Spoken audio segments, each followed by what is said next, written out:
Hello and welcome to another YouTube video.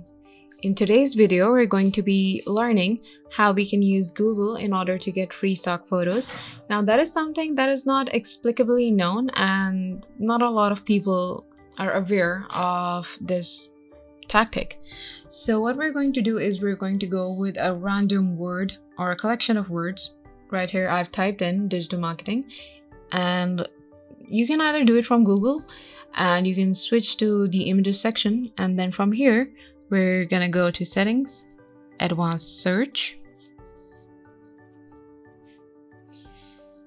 and here you can see if you scroll down you're gonna see the usage rights section right here. It tells you if the images are free to use or if there are any copyrights that can be claimed by the uploader itself. So what we're going to do is we're going to click on this. Right here in the options, you'll be able to see free to use or share, free to use or share even commercially, free to use, share or modify, free to use, share or modify even commercially.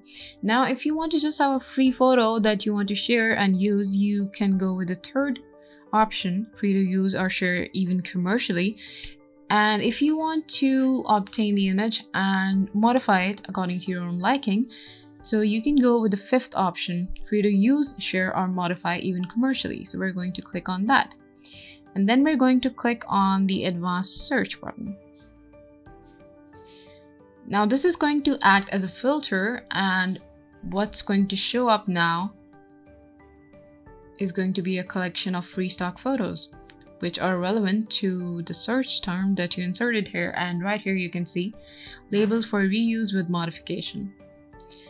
So that's how you do it. It's that easy and that it's that simple. So from now on, if you want to look for any free stock photos without wandering to other sites and other softwares for getting them, you can always come by and you can click on Google Images and use the advanced search for your own benefit.